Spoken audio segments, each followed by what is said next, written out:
Kanta say agaw ta ko amin. Happy Adivay Festival kadagiti kakailyan tayo nga ibinggit. Ngayong araw, samahan natin ang mga katutubong mamamayan ng Benguet, pati na rin ang mga bisita at turista sa isang makulay na pagdiriwang, ang Adivay Festival, na tampok tuwing founding anniversary ng probinsya ng Benguet. Sa ika-125 na anibersaryo ng probinsya ng Benguet, saksiyan natin ang pagkakatay ng mga itim na baboy na iniaalay sa mga Diyos bilang bahagi ng tradisyon at pasalamat sa biyaya ng kalikasan at masaganang ani.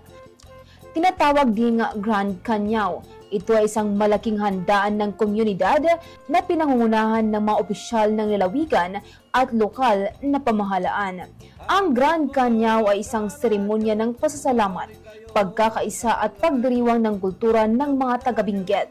Isa itong sinaunang ritual na nagmula sa tradisyon ng mga Kankanaoy, Ibaloy at iba pang katutubong grupo sa Benguet, at ito ay tinataguyod bilang simbolo ng kasaganaan, kalusugan at proteksyon mula sa masamang espiritu.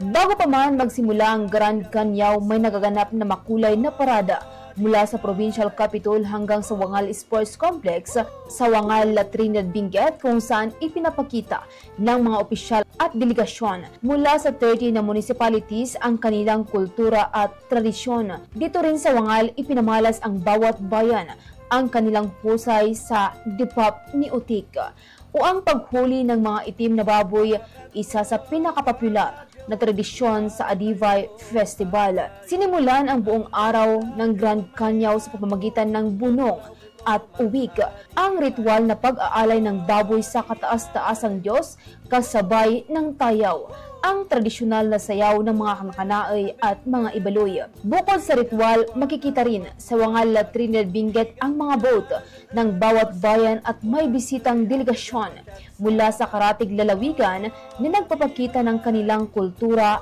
produkto at sining.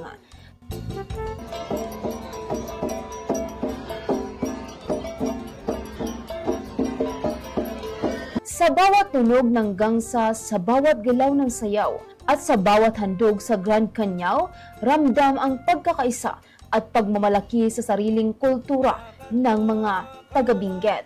Ang Adivay Festival ay hindi lamang pagdiriwang, kundi isang pagpupugay sa kasaysayan, tradisyon at pagkakilanlan ng buong probinsya.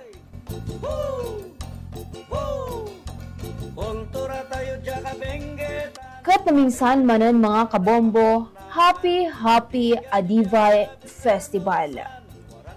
Para iti culture segment ti Good Morning Philippines, siya ni Bombo Rose Maribosa Ulangawan, in this is Bombo Radio Philippines, the #1 and most trusted source of news and information. Basta Radio, Bombo!